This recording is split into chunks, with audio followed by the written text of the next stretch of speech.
Fala pessoal, beleza? Tudo bem com vocês? Sejam bem-vindos a mais um vídeo do nosso curso de Node.js. Nesse vídeo você vai aprender a testar o seu servidor localmente utilizando uma ferramenta muito interessante chamada de Insomnia. A gente vai fazer a instalação e a configuração. Então eu vou acessar aqui o meu navegador de internet. Eu vou escrever aqui, Insomnia.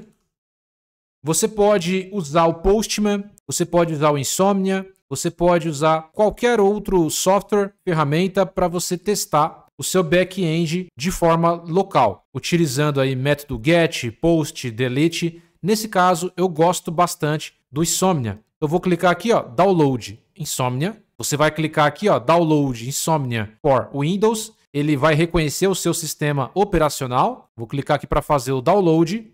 Vou salvar aqui na pasta de downloads. Vou acessar o explorador de arquivos, downloads, e tá aqui, Insomnia. Vou clicar com o botão direito, vou executar como administrador, vou clicar em sim para confirmar. Vamos aguardar. Aqui ele fala, né, se você quer sincronizar com o Git. Nesse caso, eu vou clicar aqui em continue. Você pode fazer o login, tá, com Google, GitHub, e-mail. Nesse caso, eu vou clicar aqui embaixo, tá, Use the local scratchpad. Eu vou usar de maneira local. E esse daqui é o programa, tá? Primeira coisa que você vai fazer, você vai vir aqui em Application, Preferências. A gente vai vir aqui no tema, Você pode escolher um tema para sua IDE. Eu vou colocar o tema Dark mesmo, o tema escuro, mas aqui você pode trocar o tema. Caso você queira, eu quero o tema branco. Beleza, eu consigo trocar o tema.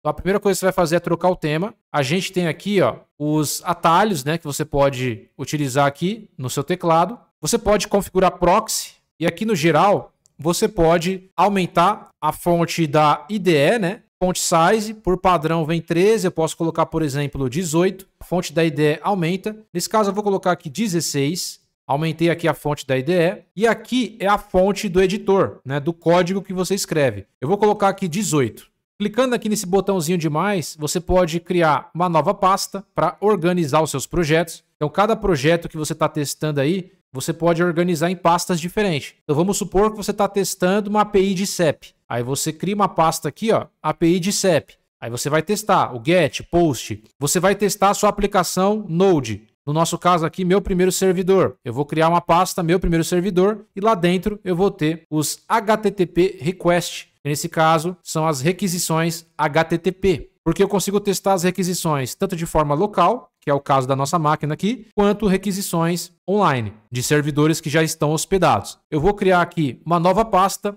eu vou fazer um teste aqui de uma API pública, que é uma API de CEP. Muito utilizado aí em sites, aplicativos, é a API via CEP. Eu vou mostrar que você consegue testar a API antes mesmo de você trabalhar na sua aplicação. Antes mesmo de você configurar o seu front-end, seja site, aplicativo, você consegue testar aqui pelo Insomnia. Facilita demais a sua vida. Às vezes você não quer construir todo o front-end, né, colocar todas as caixas de texto, configurar todo o layout para poder testar uma API específica. Às vezes você quer testar a resposta dessa API sem criar nenhuma aplicação. Aí você utiliza o Insomnia. Então, nesse caso, eu vou testar aqui a API via CEP. Vou colocar aqui, via CEP. Vou criar, dentro dessa pasta aqui, eu vou criar os meus HTTP requests. Mas antes, eu vou acessar aqui a API pública via CEP. Eu estou fazendo tudo isso para você entender como a ferramenta funciona, tá? Você vai colocar aí, via CEP, e a gente vai acessar a API pública, né? Web Service público de CEP. CEP e IBGE.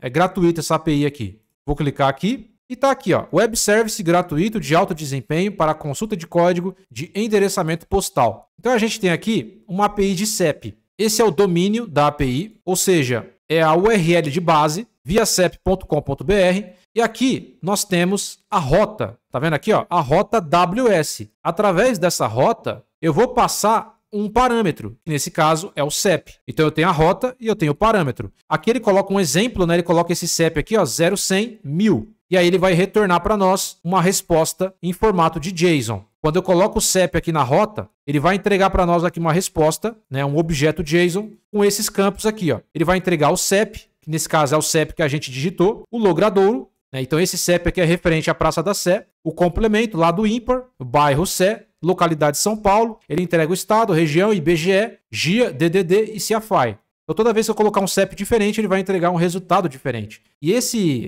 retorno, ele pode ser em JSON, JSON-P ou XML. Nesse caso, a gente, na maioria dos casos, sempre vai utilizar aí o JSON. Então, a gente vai testar essa API, né, sem o front-end. Então, a gente vai acessar essa API aqui, essa rota e passar um valor específico de CEP. Eu vou criar primeiramente, dentro aqui ó, do pacote, vou clicar com o botão direito, vou criar um HTTP request e aqui em cima você consegue escolher se vai ser um método GET, ou seja, eu vou buscar as informações de uma determinada API, de uma determinada rota. Eu posso colocar aqui o POST, eu vou postar um conteúdo para depois obter um retorno. Eu tenho o PUT, que nesse caso eu quero atualizar um conteúdo, né? O PET também é para atualizar. E o DELETE é para deletar uma informação de uma rota. Eu vou criar aqui usando o método GET, vou dar um Ctrl V e eu vou passar aqui ó, o domínio, né? viacep.com.br, a rota WS. Para funcionar, eu preciso passar aqui o CEP. Então eu vou colocar exatamente esse CEP de exemplo aqui, ó.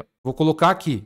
E eu preciso passar aqui o /JSON. E aí nesse caso ele vai retornar para nós aqui, ó, a resposta da nossa API. Ele vai entregar um objeto JSON com o CEP, o logradouro, o complemento, o bairro baseado no CEP aqui.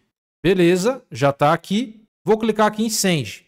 E automaticamente, ó, resposta 200, ó. Sempre quando o servidor entrega o código 200, quer dizer que a resposta foi um sucesso, ó. 200, ok. Ele entregou aqui para nós a resposta dessa API, baseado nesse CEP aqui. Vamos pegar outro CEP, CEP da Avenida Paulista, por exemplo. CEP da Avenida Paulista. Avenida Paulista é esse CEP aqui, ó. Aí eu vou colocar um novo CEP aqui, ó. E eu vou buscar o CEP, o logradouro Avenida Paulista, complemento, bairro Bela Vista, localidade de São Paulo e assim por diante. Bacana. Então aqui a gente está testando a API via CEP. Ó. Se eu clicar aqui, ó, eu tenho HTTP request get, né? Aqui eu posso colocar um nome, tá? Buscando todos os dados. Legal. Agora a gente vai testar a nossa API local. Nesse caso, é o nosso localhost. Para testar de forma local, eu preciso ter uma rota que nem aqui a API via CEP. A gente precisa ter a rota para poder fazer o teste, né, do cadastro dos produtos e a inserção ali dos registros. Então eu vou acessar o meu servidor, ele está parado. A gente configurou na aula passada, né, a tabela e inserir o registro. Nesse caso eu não vou inserir registro dessa forma, né? Eu vou inserir o registro pela rota. Isso aqui foi só para teste, tá? Eu vou excluir isso daqui e a gente vai usar essa classe de produto na nossa tela principal, app.js, né? A gente vai criar uma rota aqui. Para que a gente consiga utilizar essa constante produto, né, que é a nossa tabela aqui em app.js, a gente precisa exportar produto. Então eu vou dar um export aqui, vou passar o módulo.exports, vai receber aqui o nosso produto. Dessa forma aqui a gente já está exportando o produto. Já conseguimos importar em qualquer outro arquivo. Agora a gente vai importar aqui em app.js. Eu vou acessar aqui app.js, eu vou excluir essas rotas, tá? Não vai ter mais essas rotas aqui. Eu vou começar a criar uma rota do zero. Para criar nossa tabela, eu preciso pegar a constante de produto, né? Eu preciso importar produto. Então, para importar, eu vou criar aqui uma constante chamada de produto. Vai receber aqui o require. E aqui eu preciso passar o caminho onde está o meu arquivo de produtos aqui, né? Nesse caso eu vou escrever aqui como produtos. Beleza. Nesse caso, a gente precisa acessar primeiramente o pacote models, né? A pasta models. Então eu vou dar um ponto barra e aí eu consigo acessar aqui, ó, todos os pacotes, pastas, né? Arquivos. Eu vou acessar models barra e aí eu consigo acessar produtos e DB. Nesse caso eu vou colocar aqui, ó, produtos. Vou colocar aqui também o ponto e vírgula, né? Eu estou colocando tudo padronizado. Acabei de importar aqui, ó, produtos. Agora sim, eu vou criar uma rota, primeiramente uma rota post. Por quê? Porque para criar um produto, eu preciso postar um conteúdo para depois receber uma resposta. Então eu vou utilizar o método post ao invés do get. O get, eu vou buscar informações de uma rota, informações que já existem no meu servidor. Já o post não. O post ele vai criar as informações para depois a gente receber uma resposta. Então nesse caso, para inserir registros, né, eu preciso do post. Então eu vou pegar aqui, ó, a minha constante app, que tem o express, vou dar um ponto e eu vou utilizar aqui o método post. Eu vou abrir e fechar parêntese E aqui eu vou criar a minha rota de cadastro. Porque nesse caso, eu quero fazer um cadastro de produto. Então, toda vez que eu acessar a minha rota de cadastro, a gente vai cadastrar um produto lá na nossa tabela de produtos. Aqui eu vou retornar uma função que vai ter aqui o REQ e o RES, né? O REQ de requisição e o RES de resposta.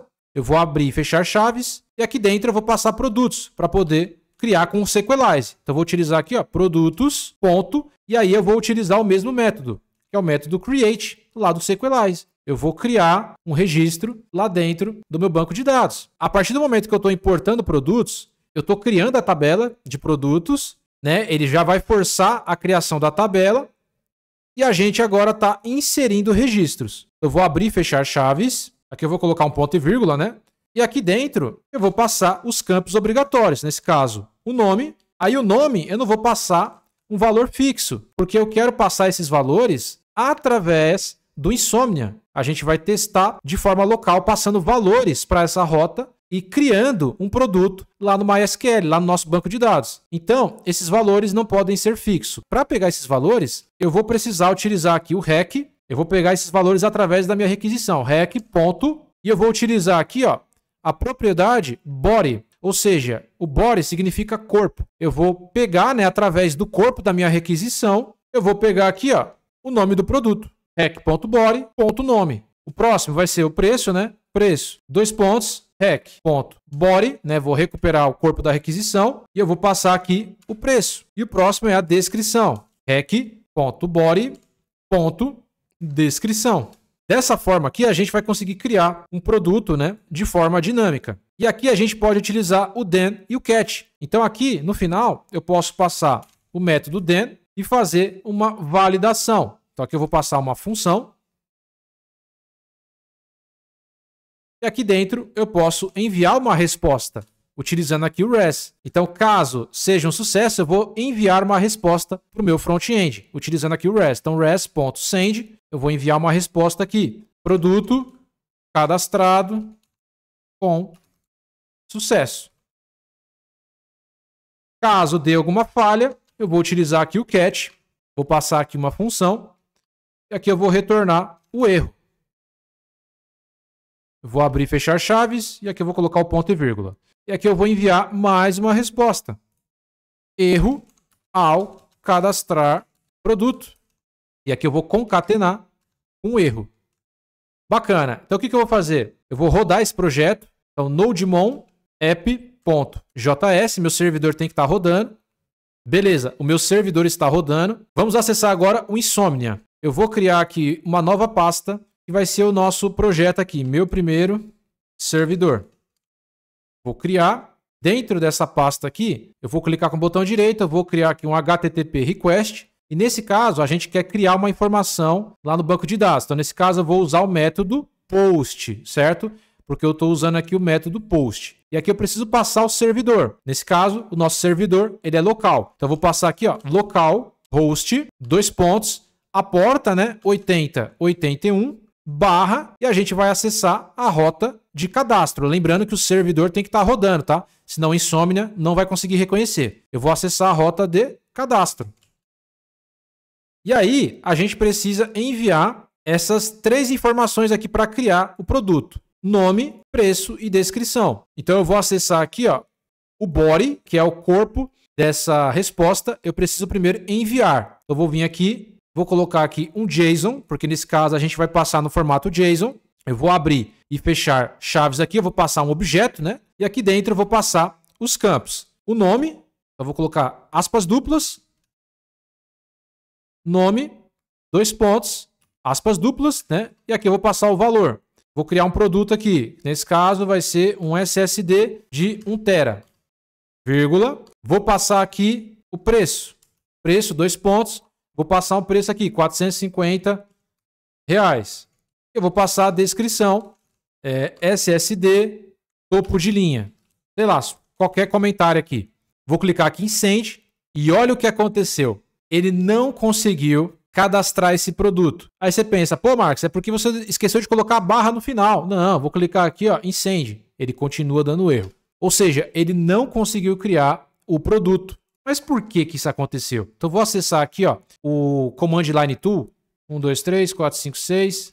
Eu vou dar aqui um Use Cadastro, né? Vou entrar dentro de Cadastro. E aqui eu vou dar um Select, ó, Select from Produtos. E aí ele criou, né, a RTX, mas ele não conseguiu criar o SSD. E tá correto. A gente está acessando aqui o localhost porta 8081, rota de cadastro, e através do body aqui a gente está enviando um objeto JSON, passando o nome do produto, o preço e a descrição. Só que mesmo assim, quando a gente clica em Send para cadastrar, ele retorna um erro 500. Ué, o que está acontecendo? Por que não está funcionando? Bom, isso acontece porque o nosso back-end não está reconhecendo o nome, o preço e a descrição. Ele não está reconhecendo o corpo dessa requisição. A gente está enviando essa informação através de um formulário, né? A gente está simulando aqui um formulário e enviando para o nosso back-end, mas o nosso back-end não está conseguindo reconhecer. Isso acontece porque falta instalar uma biblioteca no nosso projeto que se chama Body Parser. Com o Body Parser, o nosso projeto, né, o nosso back-end, ele vai conseguir reconhecer, não importa qual seja o front-end, não importa qual seja o formulário, se é de site, aplicativo, ele vai conseguir receber essas informações de formulário e receber esses valores através da requisição e vai conseguir reconhecer. Então ele não consegue reconhecer esses valores. A gente precisa fazer uma conversão em JSON e isso a gente vai fazer na próxima aula através do Body Parser. Então já clica nesse vídeo que você está vendo aí para você ver como que você instala o Body Parser.